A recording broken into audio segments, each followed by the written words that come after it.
All right. Welcome back to FORTitude, everyone. I am JW, and I'm sitting next to my partner, Brenton the Payne. Yes, thank you. That's my new name for him. We have a great guest today. Before we get to that, my partner has requested a few minutes of time. Not sure why, but I'm obligated by our agreement to allow him these certain little special times for him. So, Brenton, without further ado, you have the floor. I would just like to let the audience know that I am currently under a conservatorship with JW. Similar to Brittany, he is controlling everything in my life, including my outgoing calls, my texts, my emails, and I would just ask that we start a free Brenton campaign. Our guest is just rubbing his eyes like, what is he doing here? It will get better, I promise. He changed the shade of red. He's going, oh my goodness. Well, if that's really what you want, Brendan, we'll find a solution somewhere. There is an answer there somewhere, but thank you for your time. You're welcome. Anything else you need to share? No, back to the show. Okay, back to the show. Before we get to our guest, you can find us, Brenton and myself, if you so choose, on YouTube, Apple, Spotify, Facebook, Instagram, and Twitter at FORTitude FW. And you can contact us with any problems with Brenton or his comments at fortitudefwpodcast@gmail.com. Yes. And our website is fortitudefw.com. And so we check that 24/7, that email. Or every 24 days, one of the two. Our guest today, Brenton, is a man who needs a little introduction, but we will do so anyway. His name is Victor Vandegriff. Thank you, Victor, for being here today. We appreciate your time. Great to be here.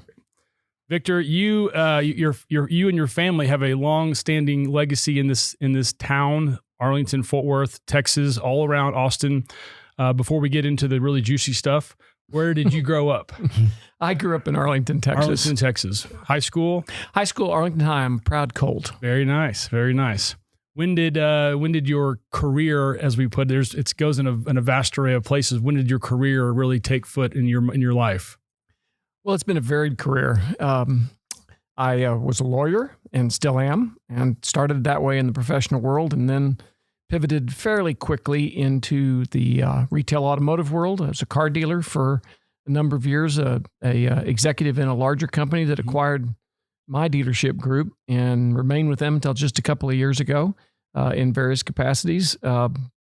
And somewhere along the way, I got into my version of public service, which was a series of appointed positions that led me through first Arlington and then the region, and then to the state of Texas at two of the state agencies.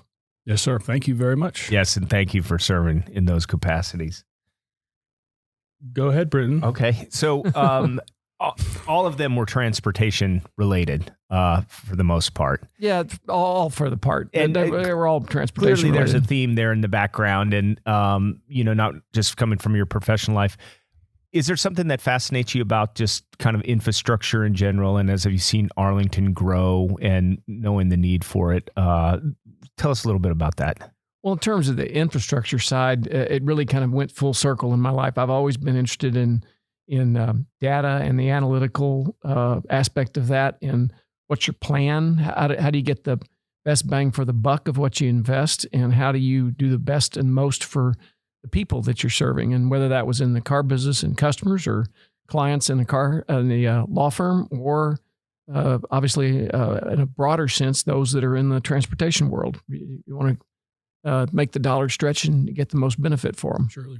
Did you learn that from somebody, perhaps? Well, the interest in all that obviously came naturally because of my family being in the car business before me. I ended up being a fourth generation car dealer, so that clearly was in the blood. And the transportation side, my father cut his teeth.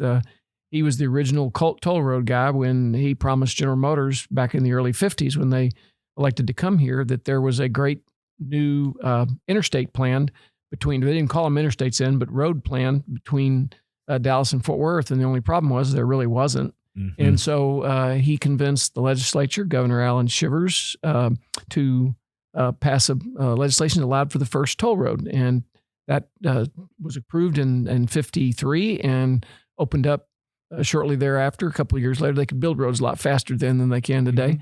And it's obviously the I-30 today. And he was long enough in office that he became the original anti-toll guy. And so he was both. And that happened in the early 70s, and it resulted in the tolls being taken off when the bonds were paid off in 1977. And my dad promptly retired from office after that. Nice.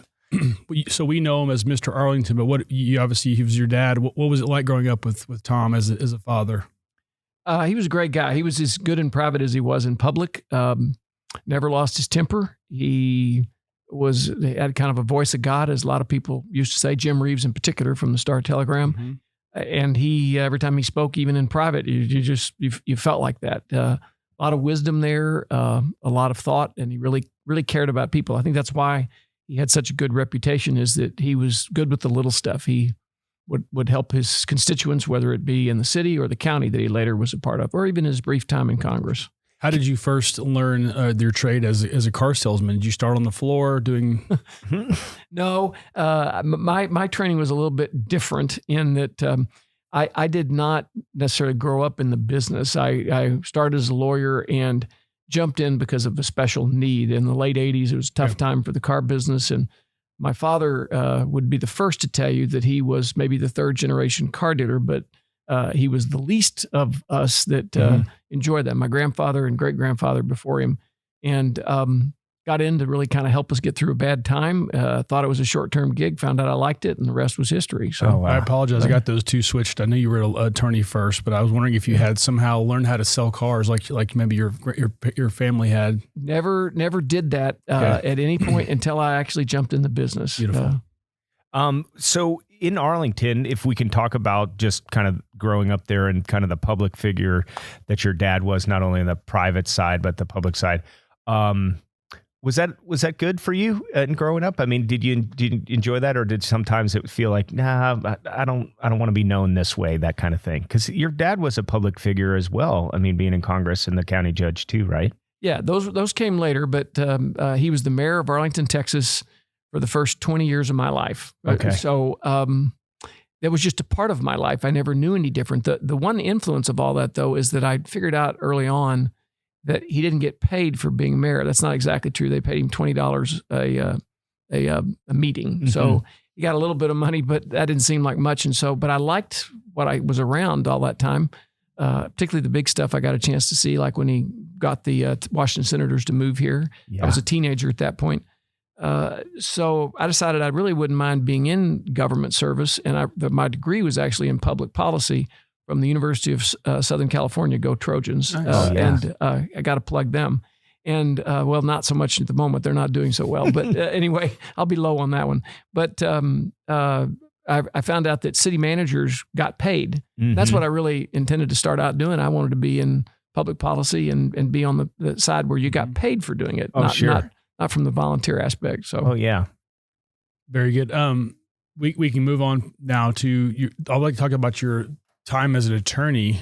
Can you take us through some of maybe the work you did there, and then how that progressed into the next chapter in your life? Well, it was very brief. I actually worked for Kelly Hart and Hallman when they were here. I was there for 3+ years. And was an associate there, an attorney, and was in the trial section there and enjoyed doing that. That's the other part. I decided that the lawyers made more money than city managers, at least professionally. So I went to that, and I loved talking. You can't tell that, can you? And so I really enjoyed that, but there really was the opportunity / need to jump into the family business to see what could be kept on and moving forward. And found out I liked it. The rest is history. They kept a seat open for me for a while, but after a couple of years, it was pretty clear I wasn't coming back. Oh yeah, yeah. So then you go into your first gubernatorial appointment comes pretty quickly after that. No, I started. I got into public work, honestly, if you can call it that. My brand was appointed positions. It really was in the city of Arlington, as you would expect, where I lived. I got appointed to some committees, and then Mayor Bob Cluck really took a liking to me. I was pretty blunt. He was very blunt. And we had a good relationship. So he appointed me to a series of things to try to help get proper policy in that positioning between appointed positions and elected positions. They're in charge. Yep. And learned that early. And So I guess my biggest role there was to be on and then chair the Planning and Zoning Commission. Chaired it for about 4 years, I think. Okay, yeah. And then when did NTTA come along? Because that was the first one, right? Yes, that was that first that was a regional level, and really I owe all of that to Judge Whitley, who continues to appoint me to things, including the Tarrant County Bond Initiative that we'll talk about in a bit. So that he as with everything I've ever done with him, he's never really asked me. He just appointed me. Yeah. And I remember when I took that call, I was on the deck of the USS Arizona in Hawaii. Oh, wow. On a trip with the family, and I see that Judge Whitley's called me on the phone, and he's about 6 months into the job at that point as the county judge, and so he had an assignment for me, and I really didn't know much about NTTA, but being honest, by that time I was with a large car company that had acquired me, and I was working essentially as a chief operating officer for them. So getting all these dealerships positioned and built in Texas, and I just figured that's a good way to learn out why we couldn't get roads built to our dealership. So that's how it started. And so did you look at the phone and think, maybe I should take this or maybe I shouldn't take this? Was there ever that hesitation? No, I knew the judge well enough and was a good friend. I was actually his treasurer in his first campaign, and he's never taken me off of that. So I guess I've always been there. And so I didn't know what the call was going to be about, of course, but I took it. And did he come directly after your dad? He did. Okay. He did. He was on the commissioner's court. And when my dad announced in December, I think that was of 2005, that he was going to retire, I was the first person that endorsed Glenn Whitley. And clearly he made an oath with your father to just continue to appoint you to things without asking. My dad never appointed me to anything, so therefore he broke whatever oath that was. But I think they thought that the spell was broken, so to speak. And since my dad wasn't there, they could appoint me to anything they wanted. Anything on the NTTA during your tenure that we could talk about? What about this road right here? I know. Well, I would like to talk more about that. You talked about. Well, I really, my NTTA service was the most crazy, the most hectic of anything I served on of the three big transportation entities. But I've often said that I had my most fun there. First off, I learned a lot about it. I at that point I was a neophyte in transportation policy and learning about the toll roads, and we kind of come full circle, because at that point, really the only way we were in coming into and then heading out of a deep trough that happened right around the 2008, if you recall, and I got appointed in August of 2007. And really the only entity that had any money, because they could borrow it and put it on roads, was the toll authorities. Yeah. And there were only two that had significant dollars, and that was Hectra, which is the entity in Houston, and then of course NTTA up here. So we were the focus of a lot of attention statewide on us, and whether it was the people wanting to build them, design them, or ride on them. And we went from, it was real easy accounting, and accounts receivable were non-existent, because when you put those coins in the bucket, of course you had long lines waiting people to go through, and we were still doing that, but fairly quickly we went to all electronic tolling. Yeah.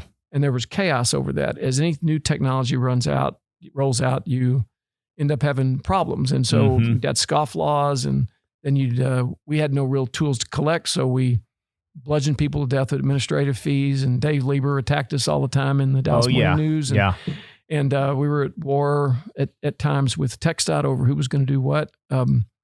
But through that, I mean, great people that I serve with, great staff.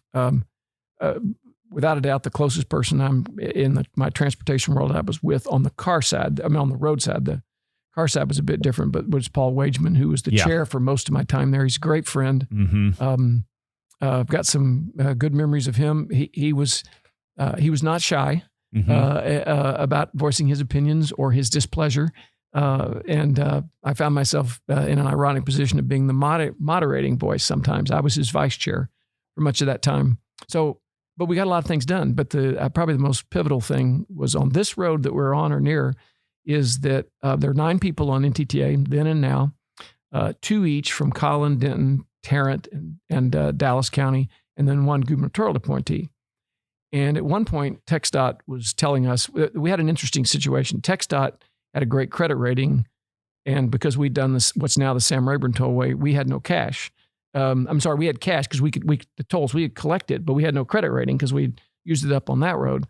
And that's a simplistic way of working at it. We obviously had credit, and they obviously had cash, but not enough to do that. So we were going to merge forces, but the commission wanted us to do only one of those roads and they would do the other. And honestly, you if you're the toll authority up here, the last thing you want to do is to let somebody else do a toll road up here. So that was, but at the same time, if we're only going to do one, we had a bit of a face-off over that. And I had 5 votes, and the 2 from Tarrant County, the 2 from Denton County, and the gubernatorial appointee. And Collin and Dallas County were aligned the other way. And again, we were all friends. Sure. We all wanted to do both roads. We wanted to do both roads. But if we were going to have to choose, and we never voted in public on that, that just became at a committee meeting, it became apparent that it was 5-4.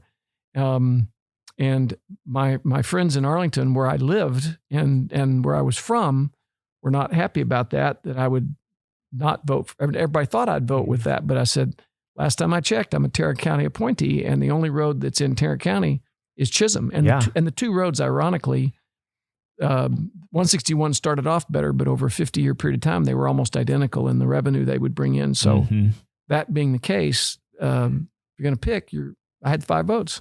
But unfortunately, it didn't come to that because the Governor Perry said NTTA should do both. So he deserves credit for that. So we did both. Why would people vote against this? What were some of the consensus on that? Well, no, they weren't voting against it. The vote was if we could only do one of those 2 roads. Which one? First. And naturally, you would think that the Western folks would vote for the one closest to them and vice versa. And the gubernatorial appointee would decide it. But the reality was most people thought I would vote for 161 because that was the road closer to you too, right? Fed right into the ballpark. That was, and particularly Cowboys, they were building the stadium there, AT&T Stadium, as it became known as. But fortunately, it didn't come to that, and it very much was a challenge behind the scenes. I certainly heard a lot from a lot of people, but it was really all about you're a Tarrant County appointee. That's what you do. I mean, thank you for doing it because it's a great road. And it turns out it didn't become necessary because we got both roads. They both got built. Right. Everybody's happy. Yeah. You made a comment about your dad not wanting tollways or being kind of anti, maybe if that's the wrong word, but does that ever factor into your thinking in doing these projects? Yeah, I will tell you, I'm glad you brought that up because the challenging thing, and I'll never be able to repair that, is so then I'm named to the Tollway Authority. I don't ask him about that. I mean, at that point, gosh, I was almost 50 years old. I didn't ask my dad. Yeah. And he had recently retired. And my mother called me and asked me, said, I think you really need to come by and see your dad tonight because they were, they announced it and it was in the papers and a little story about me, not much in my background at that point other than the car business. So I did. And I noticed when I got there, he had this round table in front of him. And he had the paper very neatly folded where the only thing you could see was this little article showing, a little bitty thing showing that I'd been appointed to NTTA. And we talked about everything for a few minutes. You know, he's a great politician, even with his children. And and then he finally got to the point. He says, say in that deep voice, do you know my history with toll roads? Yes, sir, I certainly do. And he said, and I see that you have been appointed to the North Texas Tollway Authority. Is that true? Yes. And he told me nothing good ever happened to anybody that was with a toll road. So he really said that to me. Oh, wow. And I don't know that he ever was happy with me over that. Unfortunately, he passed away before I got appointed to the Transportation Commissioner. Well, yeah, I was about to say, evened it out, but I don't know. I'll never know. No, but I think that did kind of go, not to go against his words, but it did prompt you up to TxDOT. And that's, people don't understand how much influence and money and the kind of machine that is. And so that was a real high appointment as well. So maybe you can take us through that a little bit, your appointment there and just some of the things you worked on then. Well, it was an honor to be there. I spent 6 years at NTTA and then part of the time was concurrent, but really the whole 6 years was NTTA and part of it concurrent also with my service on the Department of Motor Vehicles as their inaugural. We created that out of nothing, and literally I led the charge to do that. We were, from the car business side, the car industry was the back end of the bus of TxDOT. We were literally on the org chart, the motor vehicle industry and all of its divisions were in a part of the org chart that was support services other. That was the name, support services other. So we were with the rest stops, the travel brochures, stuff like that. Oh yeah. And which we never really got in front of the commission for anything. It just kind of things perpetuated and the lack of funding. And it wasn't that they didn't care about it. It just, it wasn't naturally the highest priority. So Governor Perry let me, through the commission, have the ability to study our future. And we were going through, TxDOT was going through sunset review. So we created the DMV, and it was really a great success, continues to be since its inception in November of 2009 is when it started. And I remember they assigned me an office early because I was appointed right out the chute. So I had about 6 months before there's anybody else, and was working with the then divisions of TxDOT moving over. So I went to the office I'd been assigned, and it was literally a closet. They had the TxDOT senior executive director, great friend as he became, assigned me as a practical joke a closet. Who was it, Amadeo? Amadeo was the executive director. And everybody claimed that was a complete mistake, but I thought it was beautiful. Somewhere I've got a picture of me standing there with my first office. But anyway, that service, the two of those ended when in the middle of February in 2013, Governor Perry asked me to move to the Transportation Commission. Right during the session, huh? Right before the session. Yeah. Bill Meadows he was a great friend. I've known him because his wife was one of the associates with me early on in the firm there, Patty. And so I'd known him since the early 80s. And it was both a pleasure and a pain to succeed him for a variety of reasons. But then mostly good. Yeah. But that was a very political way of saying that. That was great. That's hey, I was Tom Vandegriff's son, so I learned a few things. But anyway, we unfortunately I was my mother's son too, and she was very blunt, so I've got both. But and so then I went to the commission, and I didn't actually move there because of some DMV things until May of that year of 13. But that I went to the commission. Okay. Can you describe some of the more difficult things you had to deal with at the commission? Well, I think there were a few that were challenging, but I want to say that the things I remember the most are just the great things that we got a chance to do and be involved in. TxDOT was, and I said this once in a public speech, that when I went there, honestly, I was a very unlikely person to be there because I had been at NTTA and we'd essentially been at war with them at times, friendly, but still at war. And then when I was at the DMV, we'd essentially broken off and created a new agency out of divisions that were theirs. And I think the rank and file that were in the road divisions, which were the vast majority, probably didn't care much about it, but some of the senior management did that was there. So I think people probably thought I was Darth Vader walking in compared to them, and I thought, they were the Death Star. Yeah. I mean, we had some misperceptions of each other that honestly over the years, those changed. I mean, terrific people, terrific programs. The commission has a hard job to do, way more projects than they have money to fit, and priorities change over time. We were a pro-toll place when I started in transportation, and we were not so pro after that and towards the end of it. So, but good people, good place. So whatever perceptions we had about each other, I think, at least from a staff perspective, those dramatically changed over time for the better. Do you appreciate the inner workings of the local government in these ways? I mean, obviously there's a lot of things happening and you're right in the middle of it in some regards, but does the state government, local governments work efficiently in your mind compared to like maybe the government, the national government? Do you have any comments on how that whole looks on a general scale? Well, I'm going to plead the fifth on all of that. Sure. I don't know that anything good can come from me commenting on any of that. It's safe to say for me, I think that the people I was engaged with at a staff level, at the commission level, and the legislators, for example, in Austin, or the mayors, or the city council members, or the commissioners, the county judges, whatever, that engaged in that subject matter, all were well-meaning. I mean, clearly anybody elected is interested in their area. Yeah. I mean, if you're the county judge of Tarrant County, you don't really think a whole lot about Houston and Harris County, and nor would you be expected to.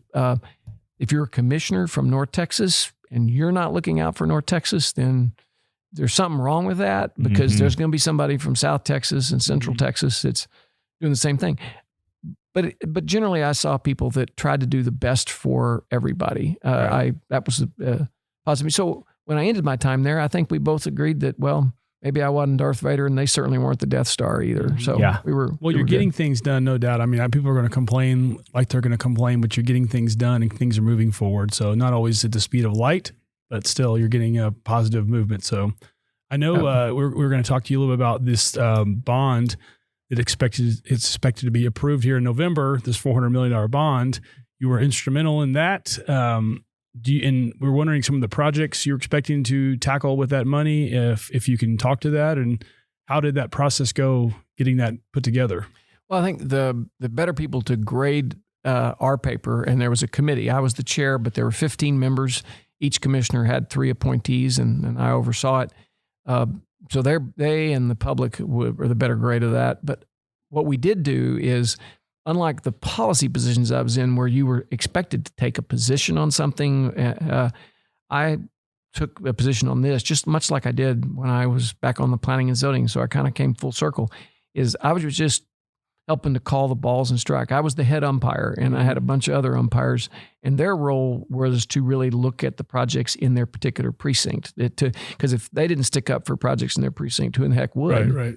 But the commissioner's court made it relatively painless. I went back to them several times over a 3-month process to the court in public and asked them questions and posed things to them. And some of them were, we probably shouldn't be doing drainage projects and pedestrian and bike path projects. Not that those aren't great things to do, but is that the highest and best use of this kind of money? And they could certainly turn up in the countywide initiatives that come on, particularly drainage, if it's something that affects more than one community. And the ped and bike path, same thing.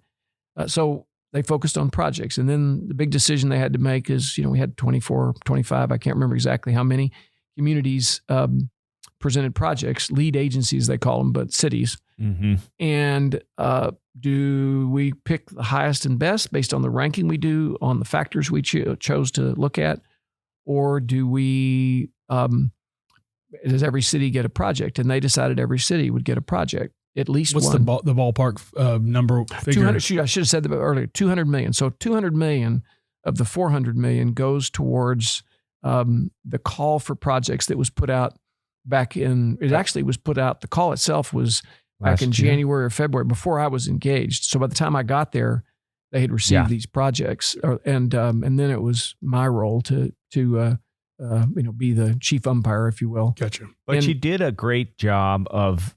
I mean, it's very hard to look at that and not look at those projects as being validated. So, you were more than the umpire. I would argue that you were a little bit of coaches on both sides. Or what is the guy's name from that Moneyball? What was that coach's name? Billy Bean. Yeah, Billy Bean. You kind of had that in there too a little bit. Sure. Well, there was so much data that it was just so precise. I mean, it was really, really well done. Well, as I mentioned at the top of the show, I'm a data person, an analytical person, so that came really easy to me to help others guide through that. And as I always have been, when I get appointed something, I'm going to put in the time. Mm-hmm. I can't say enough about the county senior staff. Of course, I've known G.K. Mania since he came in the door. That was even before my father's time. Roy English was the county judge then. You know G.K.'s. I absolutely do. Yeah. We went to school with the kids, with Okay. G.K.'s All kids. right. Yeah. Well, great gentleman, a great leader, quiet. But very forceful, and he has a good set. He had kind of shifted a little bit. He had a set of deputy county administrators that I've dealt with, most of them in different capacities, but they were kind of in the huddle. We'd meet once a week, and the consulting firm from Freese and Nichols, and particularly a gentleman named Chris Bosco. He looks like he's about 30, and he was the lead guy in terms of the day-to-day work on the 2006 bond election. So I wondered if he was in high school at that point. He was so young looking even now, but he was pretty much right out of school. And so his experience was very helpful too. Yeah. Just a good team. And then the individuals involved, some are more in the weeds than others, and some were specific planners for their cities. And so they had a leg up on those who were volunteer citizens on this committee who didn't have to have that background, but nobody operated that way. And particularly when the county said every city gets a project, so that kind of relieved us. Yeah. We had to decide the highest and best, but I argued for, and we did this. The group agreed, the Coltons agreed, is that Well, if every city gets a project, then we ought to give great deference to the one they want most. Mm-hmm. And I think for the most part, they got that. Yeah. They wanted most. And not surprisingly, when you had additional projects, the larger cities with the bigger land mass, certainly Fort Worth, Arlington, Mansfield, got multiple 2 or 3 projects. Mm-hmm. So it was a very fair distribution, I thought. Yeah. And that's November 2nd is that election, That's right? correct. And early voting starts next week? It does, the Okay. 18th. And there's a Prop A and Prop B on there? There is. The Prop B I'm not as proficient in, but basically we're building a criminal justice center Mm-hmm. there. And if you haven't had her on, I sure would encourage Sharon Wilson to come What's on the- and talk to you about that. November. We are having her in 2 weeks. Okay. So Right before the election. That's good. Well, Good. she's a great spokesperson for that project and certainly is the driving architect for it. okay. So I'll ask, this will be kind of coming around to the end here. You started locally and then you kind of worked your way all around and now you're back locally again. So Kind of a circle thing. Yeah, I so- would say that. what is the, what's the goodness on that? Or, I mean, there's got to be something that, as you kind of get to this point that you feel good about. I mean, it's a lot of the same people that you probably spoke with throughout all of your varied career, but do you like that kind of being back home a little bit? Well, that's a great question. I will thank you for asking that. So my start also, because people assumed I knew politics when I knew very little of it. So when I first got here as a lawyer, they assigned me as a second chair to the bond lawyers at Kelly Hart and Hallman come over here for the commissioners' courts meeting, and that was pre GK and pre Glenn Whitley, pre my father for sure, and ended up staying around long enough that I got a chance to obviously meet GK and then of course Glenn Whitley, and they were instrumental in getting me involved in the very beginning of my transportation work back in the late 2007. Mm-hmm. And so now, I kind of came full circle. So I don't know what comes next, but working for Tarrant County is a good thing. And I'm glad to have had that opportunity. Sounds like I you're knew enjoying nothing, it. now I know a little bit more. Yeah. So It sounds like you're enjoying what you're doing. So Yeah. what do you do when you're not working? What do you do for fun? that's a very good question.